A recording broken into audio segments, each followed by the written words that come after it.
Good evening, everyone. I'm Sharla. This is Clubbin Productions, and tonight is a very exciting evening. We talk about legends. In my opinion, the word is used and overused, but tonight we really do have a legend with us. This is Mr. Joe Sample. He is legendary. He's a jazz musician, and we're so excited to have him here on the show. How are you? I'm doing fine. I am doing wonderful. I'm very excited about being here at my grandson's school. Tell us what you're doing here tonight. I am doing a concert in the church. It is a fundraiser to give the church and the school some money because they are doing such a wonderful job with the kids. Going back to the very beginning, Curtis Mayo was somebody that you learned from the very beginning, and I know it said when I was reading a little bit about your amazing biography, you started playing the piano when you were 5 years old. So how did that happen? You had a piano in the house, you walked over and you started composing? Well, in 1944, which was World War II, I was 5 years old, and we lived a segregated life. There were no professional football team, baseball team. If you wanted to hear baseball, you had to turn on the radio, and they would have the Giants, the Yankees, and the Cubs, and the Cardinals. So what I'm basically saying is life was boring. For anybody. For if you were white, it was boring. If you were black, it was double boring. And there was nothing to do. So what happened? Every family had a piano in the living room. I had an older brother who was 15 years older than I was in 1944. He was 19 years old, and he was the pianist in an all-black naval band that traveled in the United States, and they would play at the military bases for their officers. And when they would come through Houston, my mother would cook a Creole dinner for these guys. And at 5 years old, I would see these black men in sailor suits with clarinets, trombones, saxophone. My brother was at the piano playing, and it was the most fascinating thing to me because I was just simply in love with music because music made me feel wonderful. Eventually, at 6, I asked my mother to give me piano lessons. You started studying from that point on, and high school, you were still in Houston. You created the Jazz Crusaders and came to LA. Is that how it happened?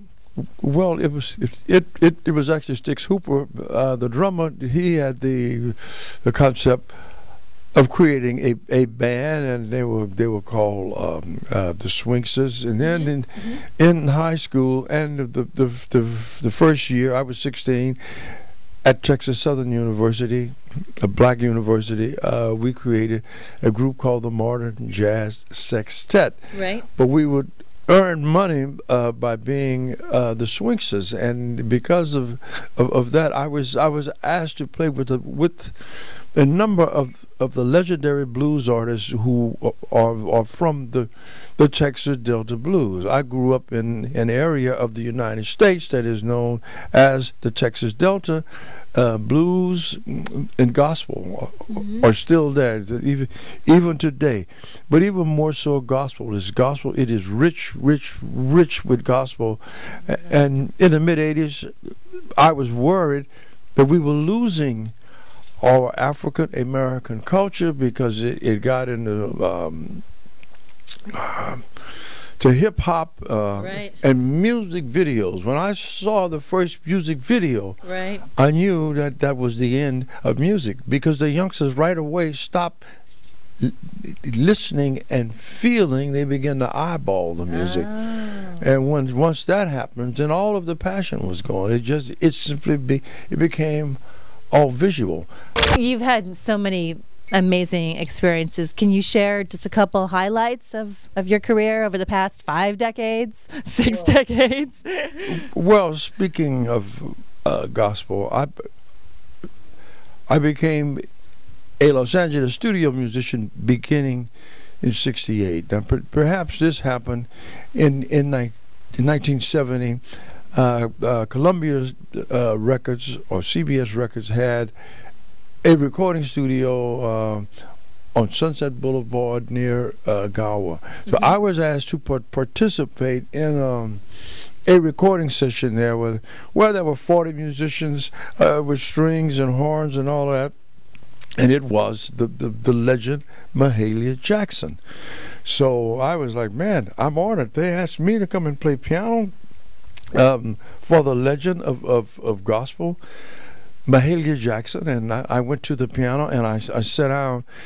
And I got there early, and I saw all of these chairs that in this crescent shape, like a half moon, were all in back of me. And one by one, I began seeing all of these black women would come in there and sit down, and they were taking a seat. And suddenly I began to realize Stevie Wonder's mama.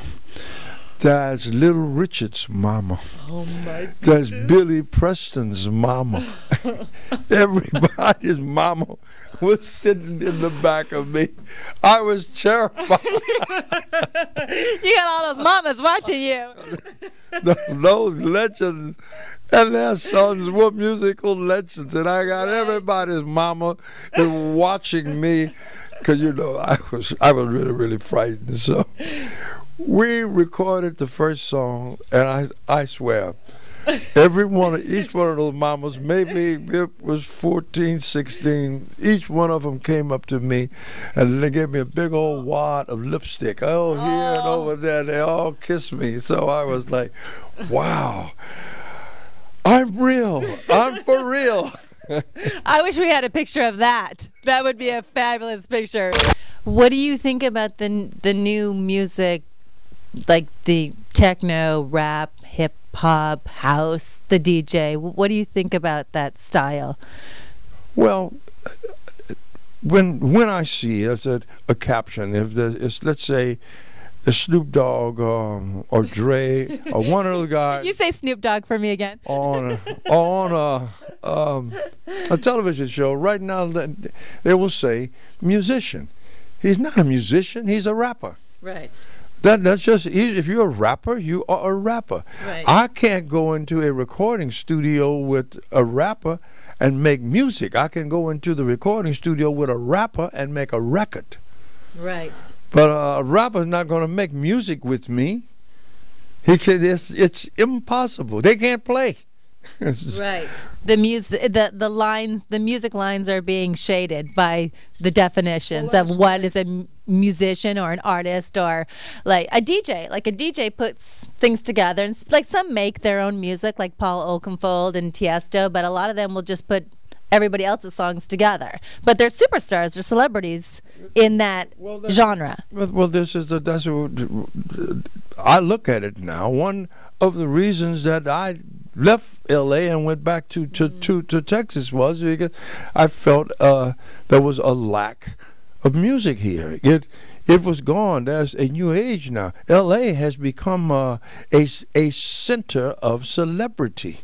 It's all about, are you on the list? No, you can't get in. Yes, you can get in. We know about that.